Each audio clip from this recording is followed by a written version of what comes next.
Untuk Presiden, kita sahkan bahawa Datuk Seri Ahmad Zahid bin Hamidi telah mendapat kemenangan dan telah menjadi Presiden UMNO.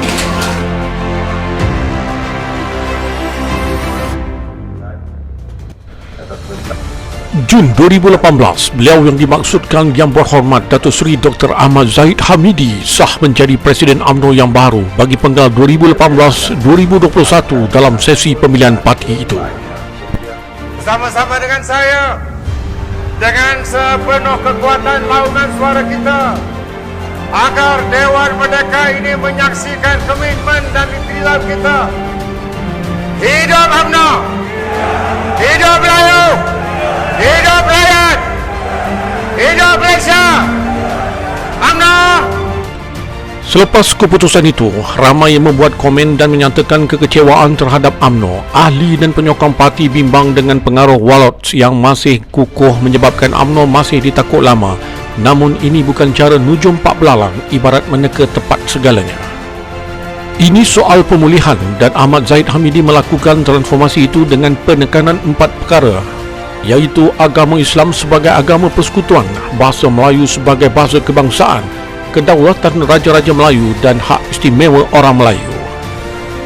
Pada 10 Disember 2018, akhirnya pemimpin UMNO akui Ahmad Zahid Hamidi berjaya membawa perubahan kepada UMNO walaupun dalam jangka masa yang singkat.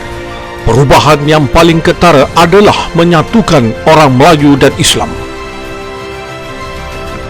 Beliaulah satu-satunya Presiden UMNO yang tidak menjadi Perdana Menteri Malaysia setakat ini, dan UMNO Barisan Nasional tidak ada kuasa pemerintahan di peringkat federal atau persekutuan. Beliau jugalah sebagai seorang Presiden UMNO yang telah diberi tekanan untuk bercuti daripada jawatan parti atas alasan tidak mampu untuk mengawal ahli-ahli Parlimen UMNO daripada melompat keluar parti. UMNO wajib diselamatkan dari rebah. Saya mengambil keputusan untuk memberikan kepercayaan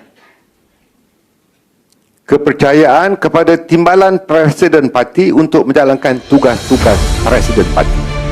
Ternyata percutian selama 6 bulan yang dilakukan oleh Ahmad Zahid Hamidi atas dasar cintanya kepada keutuhan parti jelas membuktikan alasan-alasan melompat keluar itu sengaja diada-adakan kerana takut kepada ugutan pendakwaan terpilih atau politik. Beliau jugalah satu-satunya Presiden UMNO yang apabila UMNO dan Barisan Nasional kehilangan kuasa di peringkat persekutuan, tetapi dalam masa hanya sekitar 22 bulan saja telah berjaya menguruskan keadaan krisis management dan berjaya menjadi sebahagian daripada kerajaan di peringkat federal dan mendapatkan kembali kuasa di 3 buah negeri. Dalam janjinya menyatukan ummah, Ahmad Zahid Hamidi terjemahkan pada Disember 2018 apabila ribuan rakyat memenuhi dataran merdeka bagi menghadiri perhimpunan kesyukuran meraihkan kejayaan menolak ratifikasi Konvensyen Antarabangsa mengenai penghapusan segala bentuk diskriminasi kaum ISET. Maka berlegarlah penyatuan yang lebih besar selepas itu, satu penyatuan ummah antara UMNO dan PAS. Beliau adalah pencetus fenomena baru ini. Gerakan penyatuan ummah dan muafakat nasional ini tidak akan mungkin dapat digagalkan oleh mana-mana pihak kerana ianya bermula dan bertunjangkan gerakan akar umbi yang resah dan gelisah dengan perkembangan terkini negara. Bila gerakan rakyat bangkit, ianya satu kebangkitan yang susah untuk dibendung. Ianya sudah dan sedang berlaku dan akan berterusan. Inilah bentuk lanskap politik terbaru tanah air kita dan semua pihak perlu menerima hakikat ini. Inilah kejayaan individu yang berjiwa besar ini. Dengan banyak tekanan dari individu diktator termasuk meminta UMNO dibubarkan, beliau tidak sesekali membiarkan itu berlaku.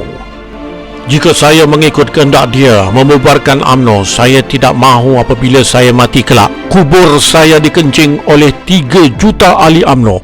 Tidak seinci pun beliau membiarkan UMNO diperkotak-katikan, malah secara senyap mengadakan perbincangan dengan PAS mengatur strategi untuk menyelamatkan ummah dan Malaysia.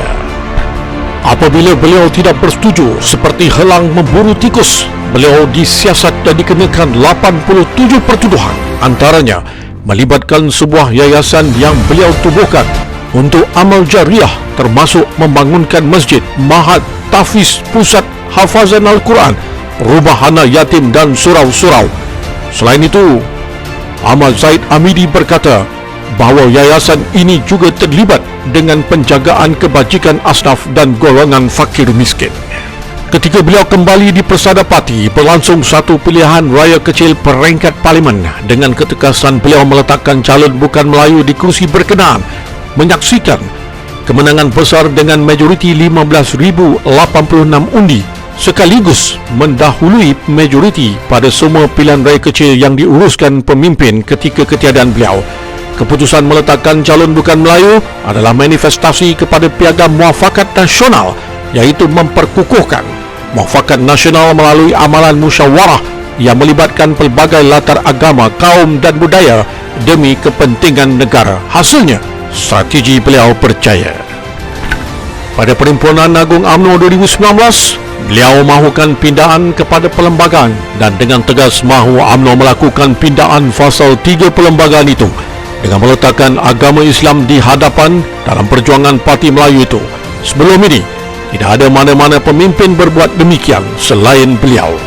Di antara aku janji Ahmad Zahid semasa mempertaruhkan diri untuk bertanding jawatan sebagai Presiden UMNO, beliau telah berjaya mewujudkan Majlis Penasihat UMNO yang dianggotai oleh ilmuwan, profesional, agamawan, pakar pelbagai bidang dan wakil generasi muda.